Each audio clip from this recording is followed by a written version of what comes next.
And then we move on to the mission. I thought this mission was good. I liked all of the yelling. It felt less high octane than the regular Traitors final of last year. However, I did enjoy the fact that they all got to have a little uniform, look like the Power Rangers. Maybe this mission wasn't quite as thrilling as I was expecting. However, it was very funny. The door slamming as they got onto the train, Alan's bum bag. The highlight of the mission has to have been Nick Mohammed repeatedly dropping the crate lid onto Joe's head 3 times in a row. It felt like foreshadowing for what Nick was about to do to Joe. Imagine if they made my best friend, Dame Celia Imrie, do that. Joe played the Traitors like a fiddle because he kind of did. What I think maybe was lacking from Joe's strategy was letting Nick and David know that he was going to play the Traitors, that they thought that he was going to vote David, but then voting Kat at the last moment. Nick didn't see it coming, that false backstabbing towards Kat and Alan. Nick read Joe apologising to Kat as him being a traitor betraying another traitor. I put this in all capitals, so I'm gonna have to yell it at you. They're playing the Hunger Games! And I thought that was really fucking funny. Going into the final round table, Nick Mohammed looked possibly the most dapper that I've ever seen anyone ever. That bow tie. Then we get into the round table. Either they were gonna get rid of David or they were gonna get rid of Kat. Joe, he was so good. I will hear no criticisms of Joe Marler. None at all. I won't tolerate it. I was just astounded by the fact that Kat was out before Alan, but also Joe Marler was out before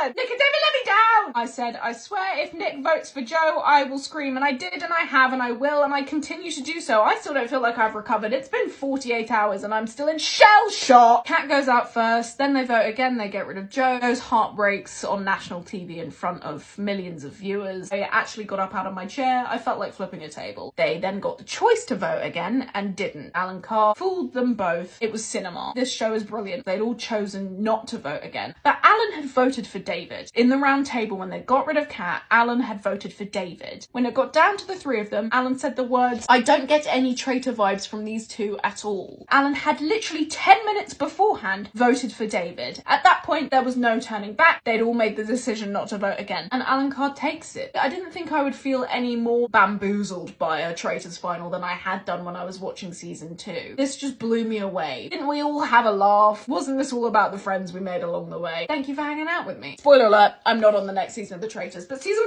5, that's my time to shine, baby! I'll see you maybe in January, I guess.